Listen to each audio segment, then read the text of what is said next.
Khi rửa mặt vào ban đêm, cô bé bên kia cửa gửi tin nhắn cho tôi. Chị ơi, tôi sợ. Bố tôi bắt tôi thức dậy vào nửa đêm để ăn bí ngô. Tôi cười hỏi cô ta, cô không thích ăn bí ngô. Câu trả lời đáng sợ của cô bé là không phải, là bố lén bỏ thuốc rồi. Hắn cắt đầu mẹ và em trai, cho vào nồi nấu. Nói là đang cắt bí ngô, nấu bí ngô cho tôi ăn. Nhìn thấy tin nhắn của cô ấy, tôi bị dạ tình người, lau mặt vội vàng, gõ nhanh và nói cô ấy đừng đùa với chị. Những gì em nói có đúng không? Cô bé gửi một đoạn video ngắn. Nó được chụp từ phòng ngủ về hướng nhà bếp. Bên ngoài tối lắm, trước bếp ga có 3 nồi hầm. Hấp dẫn. Một bóng đen cao lớn huýt sáo, dùng thìa khuấy nồi. Một bên khuấy một bên đếm một của bí ngô, 2 của bí ngô. Khi đếm đến nồi thứ 3, hắn nhìn xuống. Còn một của bí ngô nữa đâu? Sau đó hắn nhìn về phía phòng ngủ. Video dừng lại. Tôi gửi tin nhắn cho cô ta ngay lập tức.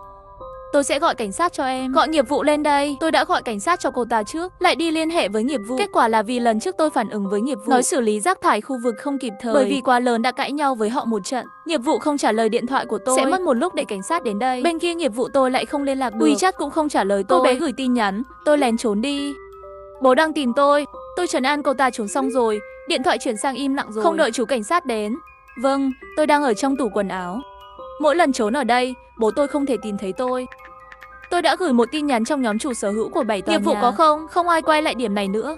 Mọi người đều ngủ rồi. Tôi lại hỏi ai có thể giúp tôi liên hệ với nghiệp vụ. Lần này vừa gửi đi không lâu, có người trong nhóm hỏi tôi làm thế nào. Có chuyện gì không? Là anh Phong sống bên cạnh.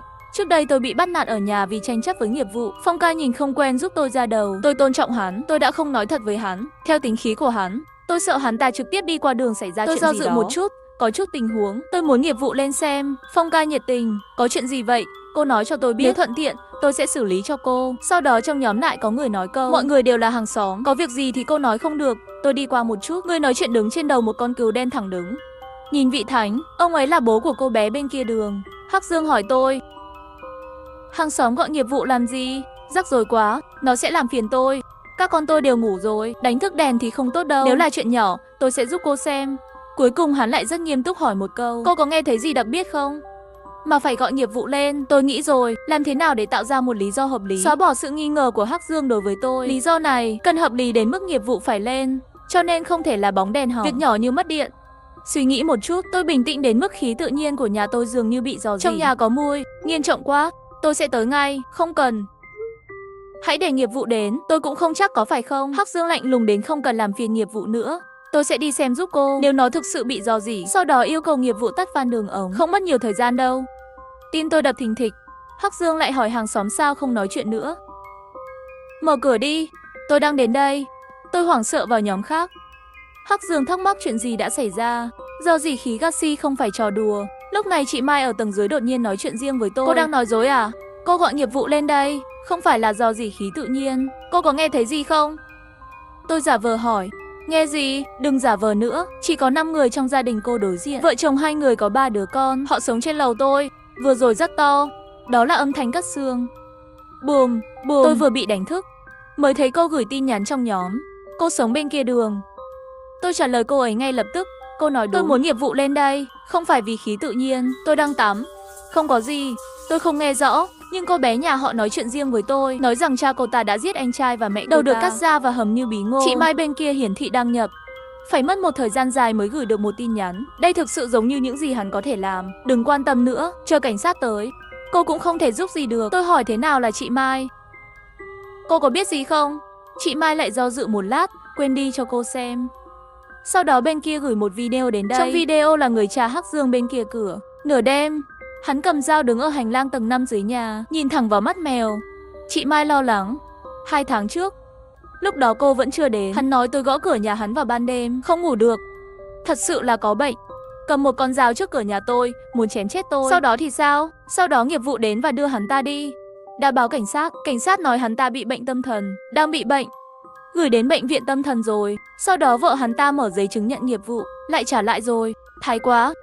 Tuần trước vợ hắn đến xin lỗi tôi, hứa với tôi là hắn ta đang uống thuốc, tâm trạng ổn định hơn nhiều, sẽ không bị bệnh nữa. Nói vừa rồi con gái hắn nói với tôi rằng cha cô ấy đã bí mật dừng uống thuốc rồi, nhưng uống thuốc hay không đều là một mối nguy hiểm tiềm ẩn. Không biết nghiệp vụ nghĩ gì, và đưa ra giấy chứng nhận để vợ hắn ta đưa hắn ta về, không gây rắc rối cho chúng tôi sao? Tôi hơi khó chịu nói. Khi tôi chuyển đến đây, Tôi có một bệnh nhân tâm thần sống bên kia đường. Một việc lớn như vậy, nghiệp vụ sao cũng không nói với tôi một chút. Chị Mai phàn nàn họ mới không nói đâu. Chỉ biết thu phí quản lý. Trước khi cô đến đây, có một cô gái sống một mình đã chết. Cô cũng không biết. Hắn ta có một người hàng xóm luôn ném rác trước cửa nhà hắn ta. Hắn cãi nhau với bà già đó. Kết quả là người phụ nữ đó trực tiếp rút dao giết hắn ta. Cô gái kia chính là nhìn thấy nghiệp vụ đi lên, cửa mới mở. Kết quả là nghiệp vụ không quan tâm gì. Cứ nhìn cô gái đó bị bà già chém chết. Cô mong mấy thằng khốn này làm sao chúng có lương tâm chứ. Ngoài ra, không phải tôi đã cảnh báo cô sao? Tránh xa cái cửa đối diện ra. Cô vẫn chơi tốt với họ. Muộn thế này rồi, cô bé vẫn gửi tin nhắn cho để cha nó thấy. Có khi hắn cũng giết cô. Mồ hôi lạnh. Khi tôi mới chuyển đến, nhà tôi không có gaxi. Họ mời tôi đến nhà ăn tối, ăn chút súp bí ngô, vân vân. Súp bí ngô, tôi đã xem qua lịch sử trò chuyện trên mạng. Đồng tử co lại, lắc nhẹ hỏi chị Mai. Cô nói tôi đối diện cửa là một nhà mấy người, không phải 5 người. Cô có nhớ nhầm không? Nhà hắn không phải 4 người sao? 2 người lớn, 2 trẻ em, một trai một gái. Em trai 4 đến 5 tuổi, chị gái 6 đến 7 tuổi. Chị Mai phủ nhận không phải, là một gia đình 5 người, 2 người lớn, 3 trẻ em, một chị gái, một em trai, một em gái. Em trai 4 đến 5 tuổi, em gái mới hơn 1 tuổi và vẫn đang đi xe tập đi. Tôi đột nhiên nổi lên một nỗi sợ hãi lớn, mồ hôi trên người, mồ hôi lạnh rơi xuống trán. Sau đó là một cơn co giật trong dạ dày, khô liên tục, tay bắt đầu run rẩy dữ dội. Bên kia chị Mai cũng nghĩ đến cái gì. Hắn mời cô ăn súp bí ngô, thật không? Cô đã uống chưa? Thảo nào gần đây không nghe thấy. Đứa trẻ trên lầu khóc. Xong rồi, chết. Đừng làm tôi sợ. Trong nhà tôi chỉ có tôi và một đứa trẻ. Tôi thực sự sợ, không nói nữa, càng nói càng đáng sợ. Đừng lôi tôi vào chuyện này. Tôi cũng sợ lắm. Tôi đã báo cảnh sát, không biết có kịp không? Mỗi người đều có mạng, dù sao thì tôi cũng không giúp được cô, cũng không giúp được cô bé đó. Tôi sợ chỉ có mình tôi và một đứa con. Ai quan tâm ai? Cha tôi vẫn đang thúc giục tôi. Sao không nói chuyện nữa? Do gì khí ga không vội sao? Tôi vội vàng quay lại với hắn. Không do gì, tôi ngửi nhầm rồi. Giờ ổn rồi. Vậy tôi đến để xác nhận xem Ghim có vấn đề gì. Tôi ngạc nhiên khi nghe vậy, đang cố ngăn hắn lại. Cô bé gửi tin nhắn cho tôi. Chị ơi, hình như cha tôi không còn ở nhà nữa. Hắn vừa gửi xong tin nhắn, tôi nghe tiếng mở cửa ở hành lang. Nhấp vào tay nắm cửa để xoay, sau đó là thép kim loại trên cửa mở ra. Một tiếng bước chân buồn tẻ vang lên, dừng lại trước cửa nhà tôi. Cô bé lại gửi tin nhắn. Cha tôi thực sự mất tích. Ngay lúc này, tiếng gõ cửa vang lên. Tôi ngạc nhiên, mắt mèo bên ngoài hành lang tối đen như mực. Không thấy gì cả, có người cố tình chặn mắt mèo của tôi. Nhưng tôi vẫn có thể cảm thấy có ai đó ngoài cửa. Bởi vì đèn điều khiển bằng giọng nói ở hành lang sáng lên. Âm thanh của mật khẩu được đánh thức, nút khóa mật khẩu được nhấn xuống. Giọt nhỏ giọt. Mở khóa thất bại. Mật khẩu người dùng bất hợp pháp bị nhấn tổng cộng 11 lần. Mật khẩu thông thường là 6 chữ số hoặc 8 chữ số. Tôi cố tình đặt mật khẩu thành 11 chữ số. Nói chung, không ai chính xác như vậy. Có thể đoán được mật khẩu của tôi là nhiều chữ số như vậy không? Trừ khi hắn ta cố ý để ý và có thể biết mật khẩu là gì. Tôi đã xem một chương trình trước đây, mỗi số của khóa mật khẩu, âm thanh đều có sự khác biệt nhỏ nếu được đào tạo hoặc cố tình ghi nhớ. Có thể phân biệt được. Về phần cửa, tại sao mật khẩu mà người ngoài nhập không đúng là bởi vì sau khi xem xong chương trình đó, thỉnh thoảng sẽ thay đổi mật khẩu một lần. Tôi vừa thay nói trước khi rửa tối nay. Nỗi sợ hãi của những người sống sót làm cho cả người tôi căng thẳng lên. Cách cửa có thể bị kẹt khoảng 2 phút. Có tiếng gõ cửa. Tôi không dám trả lời. Ngoài cửa có tiếng động. Là tôi đây. Nhìn đường kìa. Là dải keo bị xé ra rồi. Tôi nhìn theo mắt mèo. Lần này cuối cùng cũng có thể nhìn thấy. Dưới đèn hành lang là Phong Ca đứng ngoài cửa. Trong tay hắn cầm một khối màu đen nhàu nát, cách nhiệt. Phong Ca, tôi nhanh chóng gọi một tiếng. Là tôi, không biết ai đã dán mắt mèo bằng thứ này. Tôi xé cho cô rồi. Vậy anh có thấy ai ở trước cửa nhà tôi không? Không, tôi vừa thấy cô chùn bước trong nhóm. Nghĩ rằng cô có thể có việc gì đó không tiện nói trong nhóm. Có chuyện gì vậy? Lúc này trong điện thoại di động có tiếng kêu. Tôi nhìn xuống. Cô bé bên kia lại gửi tin nhắn. Cha vẫn chưa về. Trái tim tôi đập thình thịch, lập tức nói với anh Phong rằng người hàng xóm bên kia cửa bị điên, giết vợ và con trai hắn đang trốn trong hành lang. Quay về phòng đi. Tôi nói xong nhưng bên ngoài không có bất kỳ phản hồi nào. Tôi đột nhiên cảm thấy rất khác thường. Đèn hành lang cũng bấm xuống rồi. Tôi lại nhìn ra từ mắt mèo, đen như mực. Mắt mèo lại bị bịt lại rồi. Phong Ca, anh còn đó không? Tôi cám dỗ gọi một tiếng, không ai trả lời. Sau đó tay nắm cửa di chuyển một chút, lại là một tiếng gõ mật khẩu vang lên. Vẫn là 11 chữ số, tít tít mở khóa không thành công. Người dùng bất hợp pháp chờ bên ngoài động tĩnh dừng lại. Tôi dán trên cửa, không có âm thanh bên ngoài. Nhìn từ mắt mèo, lần này không tối đâu, mà là một màu đỏ. Tin nhắn chia tách trong điện thoại di động cũng được truyền đến đây. Có một tên điên ở hành lang mặc áo mưa, đuổi theo tôi với một con dao, trong mắt đều là máu, màu đỏ đáng sợ. Tôi sẽ trốn. Mắt đỏ. Tôi chợt nhận ra, màu đỏ mà tôi vừa nhìn thấy từ mắt mèo. Màu gì vậy? Đó là đôi mắt đỏ nằm trên mắt mèo nhìn vào. Tôi sẽ cảnh báo bạn ngay lập tức. Đừng bốc đồng, hắn đang lang thang ngoài hành lang. Không, đợi tôi bình tĩnh lại. Trong nhóm đột nhiên nói chuyện riêng với tôi. Còn lại bao nhiêu người? Anh ta là nhân viên của tòa nhà, cũng là chủ nhân tầng dưới của tôi. Tuần trước, phòng tôi bị rò rỉ nước làm ngập trần nhà của tôi đã xin lỗi trực tiếp anh ấy. Hơn nữa anh ta cũng không truy cứu. Bình thường có gặp mấy lần. Làm thế nào để yêu thương nhân vật của người khác? Nghiệp vụ có thể lên xem không? Người bên kia đường lại bị bệnh. Bệnh gì? Bệnh tâm thần. Nghiệp vụ mở giấy chứng nhận để hắn ta quay lại. Các người không biết sao? Bây giờ hắn đã hết thuốc rồi. Giết vợ và con. Con gái nhỏ của hắn gửi tin nhắn cho tôi. Chú Ngư im lặng một lúc, sau đó gửi tin nhắn cho tôi. Bên kia cửa không có bệnh tâm thần. Đó là một nhân viên văn phòng bình thường. Tôi ngạc nhiên và nhanh chóng phản ứng. Cho chú xem ảnh chụp màn hình chị Mai gửi cho tôi. Chú Ngư lại nói với tôi có một bệnh nhân tâm thần phân liệt trong tòa nhà. Là ai mà chú không trả lời tôi? Lần này chị Mai lại gửi tin nhắn cho tôi. Xin làm cô sợ chết khiếp. Tôi sẽ trả lời sau. Có chuyện gì vậy? Chị Mai sợ hãi. Không phải cô nói giết vợ con hắn sao? Nấu bí ngô hay gì đó. Vừa rồi vợ hắn ta xuống tìm tôi, nói cô bé không muốn ngủ vào ban đêm và giận hắn ta. Kết quả một cái không nhìn thấy, lấy điện thoại di động gửi tin nhắn bừa bãi để đã chỉ trích cô gái nhỏ rồi. Cô ta yêu cầu tôi giúp làm rõ. Tôi ngơ người, chị Mai lại nói thêm. Vợ hắn ngồi trong phòng khách của tôi một lúc, vừa lên nhóm, lúc này cũng nói ra một tin tức. Đó là một khuôn mặt cười phóng đại, khuấy miệng kéo đến sau tai. Gửi đi, hàng xóm. Thật xin lỗi, con gái tôi vừa nghịch điện thoại, đã nói một số điều đáng sợ, nếu gây rắc rối cho mọi người. Xin mọi người tha thứ, thật sự xin lỗi, tôi đã phê bình nó rồi. Tuyệt đối sẽ không tái phạm nữa. Hắc Dương lúc này cũng trách. Đừng chiều chuộng nó như vậy. Bây giờ ổn chưa? Lần sau thì không. Tôi cau mày hỏi chị Mai. Chị thật sự thấy vợ hắn ta? Cậu bé vừa đi lên và đi xuống đã hứa trực tiếp với tôi rằng chắc chắn sẽ ổn thôi. Yên tâm đi.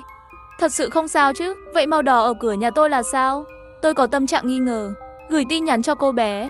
Cha em đâu? Bên kia nhanh chóng trả lời. Vẫn chưa về. Mẹ cô nói dối. Cô gái lập tức trả lời tôi không có. Tôi không bao giờ nói dối. Bây giờ tôi đang trốn trong tủ. Đầu của mẹ và em trai bị bố cắt.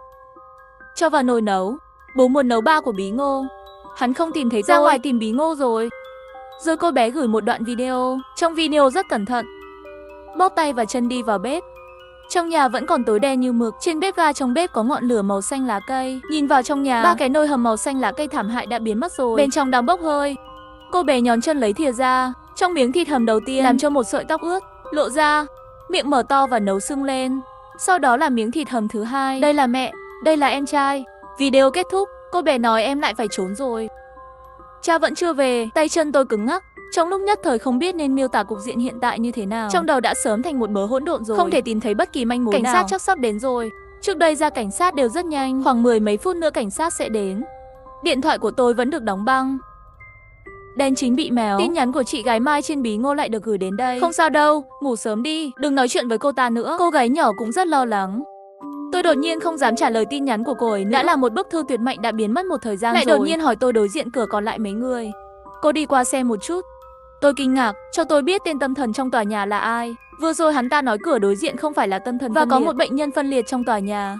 Tôi hỏi hắn ta, hắn lại không nói thẳng. Bây giờ tôi lại hỏi hắn ta, hắn vẫn không nói. Bên kia hiển thị đăng nhập, nhưng chậm trễ không có tin nhắn nào được gửi. Lúc này trong nhóm lại có người gửi tin nhắn, là của Đào trên lầu, vừa tốt nghiệp đại học, thực tập gần đây, mới chuyển đến không lâu. Bình thường thích gửi một ít trong nhóm, điều cảm thú vị.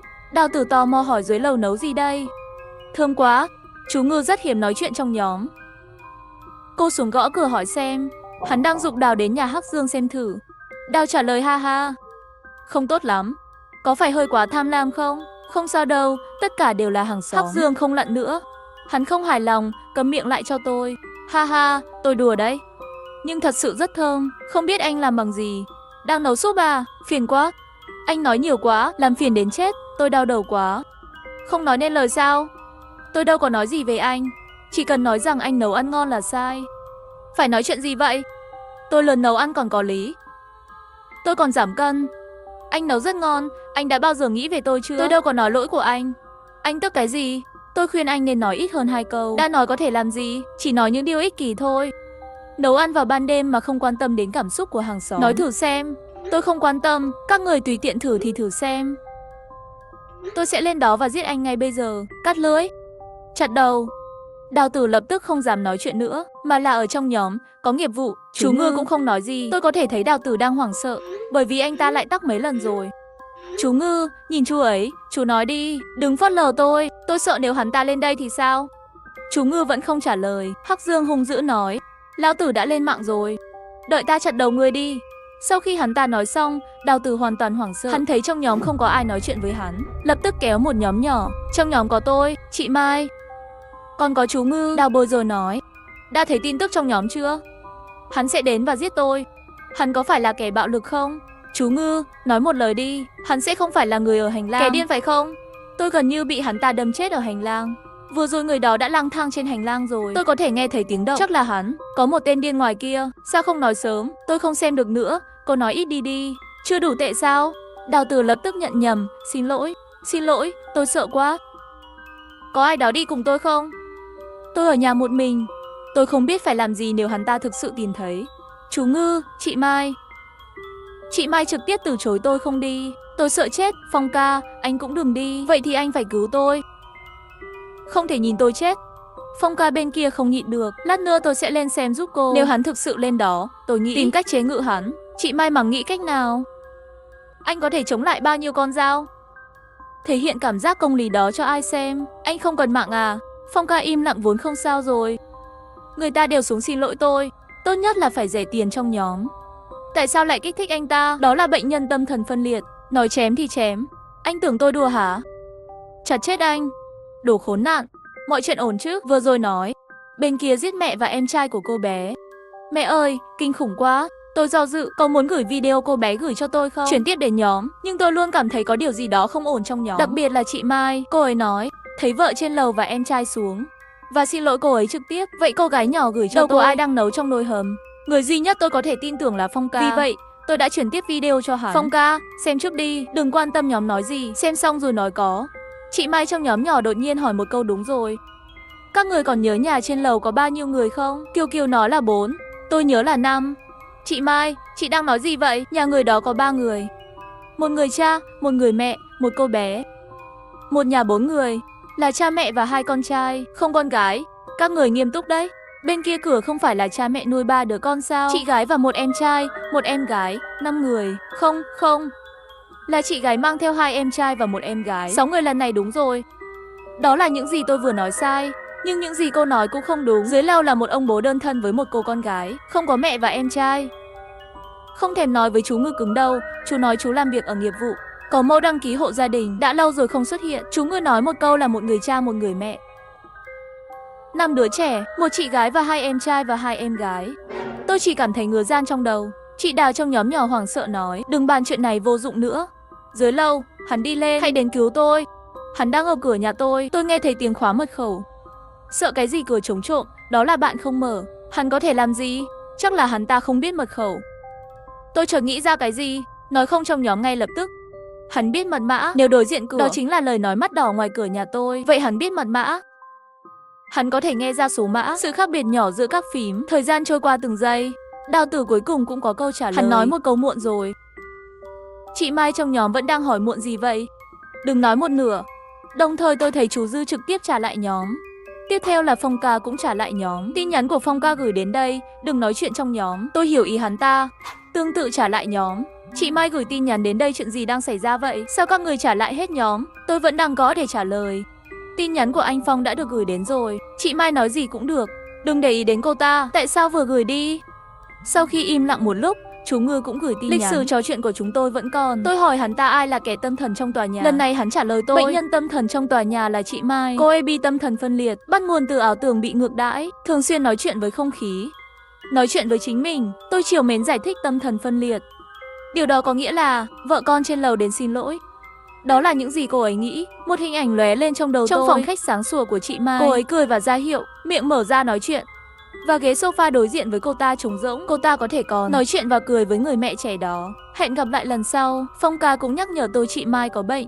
Lúc trước cô ấy nói cô gái nhỏ ở tầng trên đã khoan mắt trên sàn nhà, đầu độc nhà cô ấy, ném cô gái nhỏ đó từ trên lầu xuống.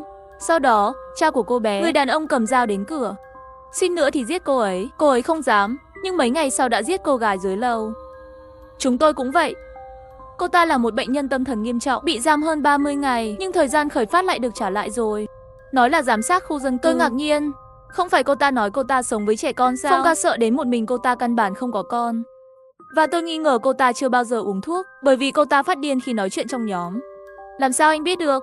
Lời nói của Phong ca càng khiến tôi như rơi vào hang băng. Hắn nói, tất nhiên tôi có thể nhìn ra, nhà đối diện rõ ràng là cha mẹ, ba cô con gái. Chị Mai nói có em trai gì không? Rõ ràng là cô ta bị tâm thần phân liệt. Cô nói có phải không? Tay chân tôi lạnh, bởi vì vừa rồi Phong ca nói trong nhóm bên kia là cha mẹ với hai con trai, không con gái. Bây giờ hắn ta nói rằng hắn ta đã mang theo ba cô con gái, và tôi chắc là họ nói không đúng.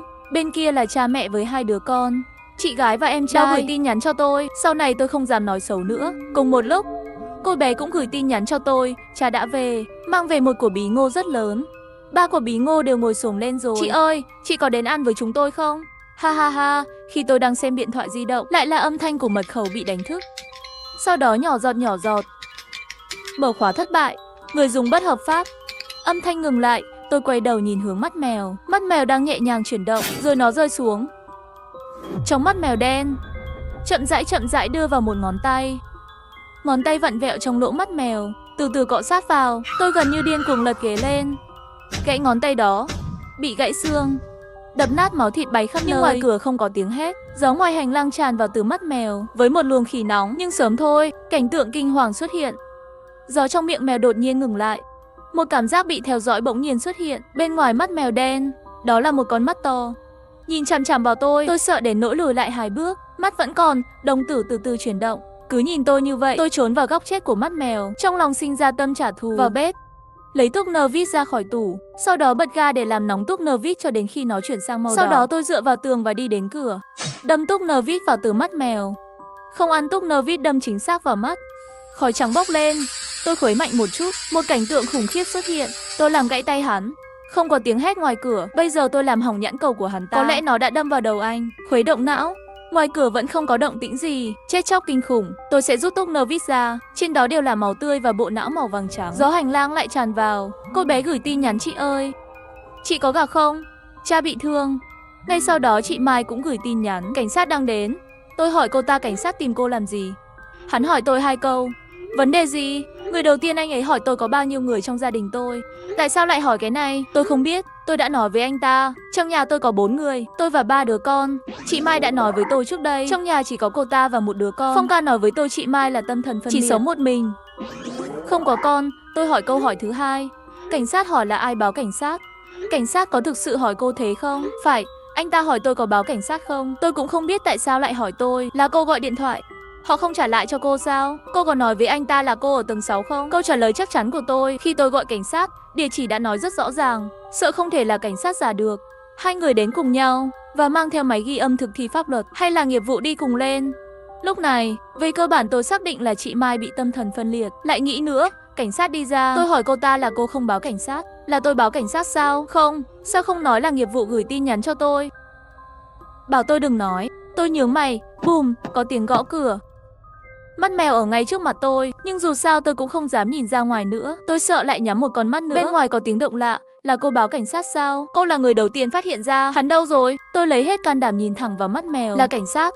Cảnh sát đã đến, không phải chị Mai nghĩ ra đâu. 2 cảnh sát đứng ngoài cửa, đeo máy ghi âm trên ngực.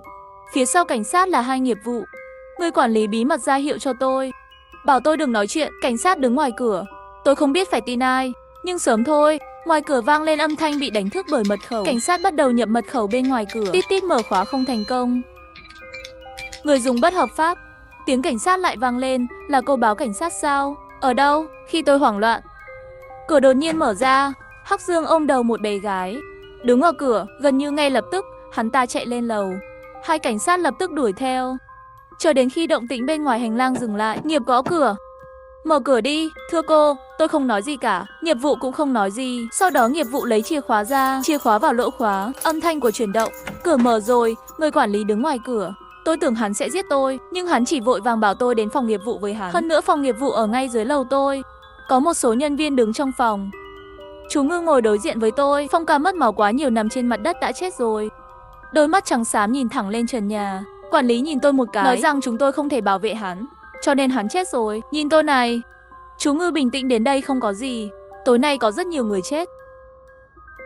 Tất cả những người sống trong tòa nhà này đều là những kẻ tâm thần. Chú Ngư cười lạnh. Trong tòa nhà này chỉ có một kẻ tâm thần. Trong khu chúng tôi có bồn hoa. Ngay cạnh tòa nhà đầu tiên có cổng vào. Trong vườn có một cây cam, chuối dâu tây. Trong bồn hoa còn có voi. Cộng đồng có tổng cộng 7 tòa nhà. Con hổ trong tòa nhà đầu tiên. Tòa nhà thứ hai là một con ếch lớn. Tòa nhà thứ ba được xây bằng đá phiến trang trí công phu. Bên trong có một con bạch tuộc lớn. Tòa nhà thứ tư là một tòa nhà nhỏ 4 tầng thời kỳ dân quốc. Tôi chưa vào trong, nhưng bên trong thường sáng lên vào ban đêm. Tòa nhà thứ 5 là một trường mẫu giáo. Bên trong đều là ghế biết động. Tòa nhà thứ 6 cũng là tòa nhà bên cạnh chúng tôi. Cháy 1 tháng trước. Lửa rất lớn, bây giờ vẫn chưa cháy hết. Vừa nói xong, trong phòng khách có thêm một vệt tro đen, lửa ngoài cửa sổ. Trong nháy mắt, tôi cảm thấy như mình đang ở trong lò lửa. Không khí cháy xém đều đang vặn vẹo. Khói làm tôi ho. Nước mắt chảy ra, tôi ngay lập tức phàn nàn. Vâng. Sao lại cháy hơn 1 tháng rồi mà vẫn chưa dừng lại? Chú Ngư cũng ho 2 tiếng, sau khi dừng lại 2 giây. Nói trời mưa. 2 giây sau khi tiêu diệt. Bùm. Một tiếng sấm kèm theo những giọt mưa lớn rơi xuống. Cháy 6 tòa nhà nhanh chóng được dập tắt. Tôi hỏi trước, cơn mưa này đến đúng lúc. Chú Ngư nhíu mày, cô vẫn chưa nhận ra vấn đề sao? Vấn đề gì? Tôi không hiểu. Chú Ngư cười lạnh, trong tòa nhà này chỉ có một kẻ tâm thần. Tôi cười theo, chú muốn nói là tôi sao? Chú Ngư lắc đầu, không như vậy đâu. Cô trả lời tôi một vài câu hỏi trước. Tôi nhìn hắn ta. Tôi im lặng, tôi đã chắc chắn. Nhưng bây giờ tôi bắt đầu nghi ngờ. Hắn nhìn tôi khinh bỉ. Vậy để tôi hỏi cô một câu nữa. Tại sao từ đầu đến cuối, tòa nhà này của chúng tôi chỉ có tầng 5? Người ở tầng 6 đâu? Nghĩ đi. Tòa nhà này của chúng tôi có mấy tầng? Tôi sắp nói ra. Nhưng đóng băng, sao tôi không có chút ấn tượng nào? Không phải là ấn tượng, hay là khái niệm. Ý tưởng của tôi về toàn bộ tòa nhà rất mơ hồ. Trong ký ức, tôi chưa bao giờ nhìn thấy tòa nhà này. Loại tường nào? Loại kính nào? Mẫu nào? Kiểu dáng gì? Khái niệm của tòa nhà này, tôi hoàn toàn trống rỗng. Chú Ngư liền hỏi tôi mấy câu hỏi. Cô sống ở tầng 6. Trên lầu dưới lầu đều có người. Còn tầng 1, có ai không? Tầng 2 đâu? Tầng 3 đâu? Ngoại trừ tầng 5, người ở tầng 6, tầng 7 đâu rồi? Cô có thấy ai khác không? Cô có làm việc không? Cô đi làm à? Ngoại trừ ký ức về tòa nhà này, cô còn có ký ức gì? Cộng đồng như thế nào? Nghe này, những câu hỏi này... Tôi im lặng lắc đầu. Vốn là một câu hỏi rất bình thường, rất đơn giản. Tôi không thể trả lời bất kỳ ai trong số họ. Cô thật ngây thơ. Sự ngây thơ đã bị giết bởi bạo lực. Cô là người tốt, quả nhiên không xứng tới gặp tôi. Nhân cách tốt và nhân cách ngây thơ là ngu nhất. Hắn quay đầu lại nhìn người quản lý tòa nhà.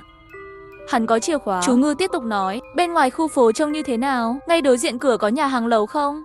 Trước cửa có một cái nồi đồng kiểu cũ. Bên trong có hơn 40 chỗ ngồi. Mỗi ngày đều có rất nhiều chim sẻ đi ăn lẩu.